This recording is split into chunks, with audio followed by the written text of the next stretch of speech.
Il n'est pas encore 10 heures que je sais déjà que je ne pourrai pas prendre de pause déjeuner ce midi. J'ai du travail jusque par-dessus la tête avec cette affaire de divorce entre le présentateur des infos locales et la Miss Météo de la chaîne du câble. Monsieur en a assez que madame se sente obligée de se mettre à moitié à poil pour nous indiquer si nous aurons de la pluie ou du soleil. La pauvre.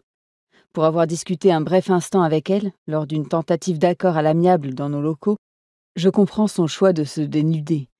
Elle n'a pas inventé l'eau chaude, mais elle a vite compris qu'elle pouvait se servir de son physique plus qu'avantageux pour s'en sortir.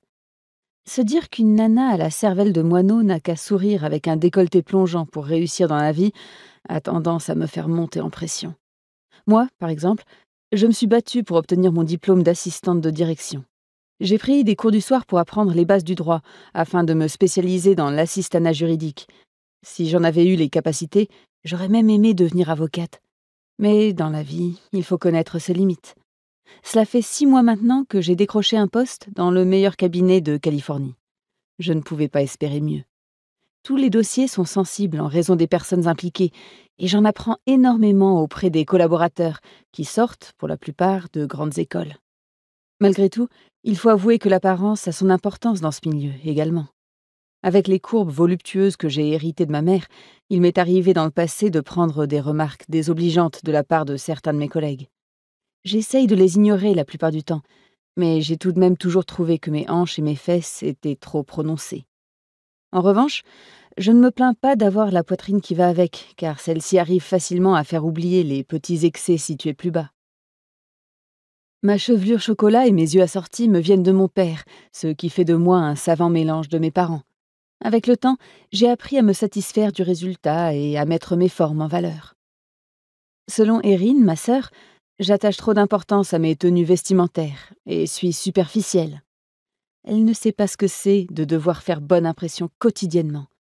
Au fil du temps, mes tenues un peu strictes m'ont procuré l'assurance qui me manquait.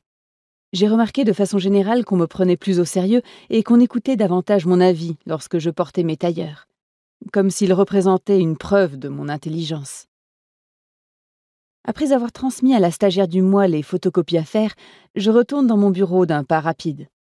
Derrière la porte, je découvre Jax Hanks, un avocat junior prometteur, assis à ma place. C'est un homme brillant qui vient tout droit d'Harvard. Il se sort toujours de tous les dossiers compliqués ou perdus d'avance.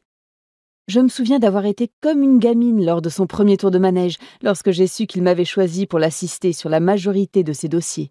Sur le moment, j'ai imaginé qu'il allait devenir une sorte de mentor, un véritable moteur pour ma carrière. En effet, il ne faisait aucun doute que Jax allait vite être promu associé au sein de Murphy & Barnes. Je pensais qu'en me montrant assez compétente, je pourrais le suivre dans son ascension. En réalité, il est devenu mon pire cauchemar. Au départ, il ne s'agissait que de petits bouts de phrases lancés comme ça, à la limite de la misogynie. Puis, c'est devenu des regards appuyés sur mon corps, qui me mettaient mal à l'aise, des invitations en dehors du bureau. Lors d'une pause café, je me suis confiée à quelques-unes de mes collègues, présentes dans l'entreprise depuis plus longtemps que moi, et elles ont presque trouvé ça drôle. Jax est un avocat aux mains baladeuses. Tout le monde le sait et semble l'accepter.